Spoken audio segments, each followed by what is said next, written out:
All right, so it's like 6 a.m. right now. Dude, I have not been able to sleep. I don't know what's going on. Anyways, I did actually play this earlier. I got to test it out on the test game. So I got to see that there's like 8 new seeds releasing in this update, which is awesome. And one of the best seeds currently is the Traveler's Fruit. We're going to grow this and we're going to get every single mutation on this new fruit. Now, this update actually adds 5 new mutations. There are 4 new event mutations and 1 new pet mutation. So we have 5 new mutations that we have to start getting in these videos, and it's going to increase the challenge. We're going to go ahead and, of course, start off by spawning in all of our mooncats so we can have them ready to grow our fruit humongously. Let's go ahead and place our sprinklers down first because everyone says to do the sprinklers down first. So let's do our master sprinkler here, godly, advanced, and basic.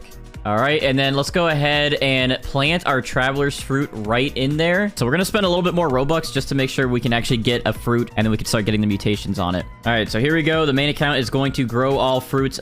And okay, that is a gigantic Traveler's Fruit. I think we got a pretty good size here. So we're gonna go ahead and pick up all these mooncats now and do our thing here. So let's go ahead and use our mutation sprays. I'm gonna go ahead and use the pollinated spray, chocolate spray, shock spray, and then we're gonna use our honey glazed sprinkler right on that. And then we can go ahead and check, make sure we have all those. Yep, we have all 4, and this text is nice and big, so I can actually see it. All right, and now that we have all that, I'm gonna go ahead and use our polar bears to get a quick 5th mutation. Then this time I'm actually only going to spawn in 6 of my polar bears because I'm gonna go ahead and also spawn in the queen bee that I have and a butterfly. So the queen bee, we're gonna let that cooldown start, and then that'll cool down our butterfly to get us rainbow. But before that, we just gotta make sure these polar bears get us chilled, which I think they should. Wait, I think one just did it. Let's go, finally. We got the chilled mutation on the Traveler's Fruit. One of them finally came in clutch. All right, we have all 5 mutations on our Traveler's Fruit for it to be converted to rainbow now.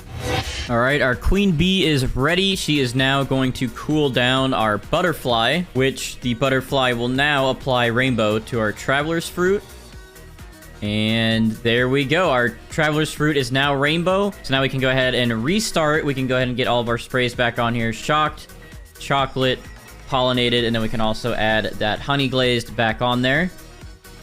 And just like that, we should be back up to 5 mutations. And now we just gotta wait for these polar bears to yet again get chilled on this thing. But we're also gonna go ahead and split up that. So I'm gonna go ahead and pick up this queen bee real quick and the butterfly. We're gonna pick up 1 polar bear so we can go ahead and spawn in the sea turtles. So that way we can hopefully get the wet mutation on this.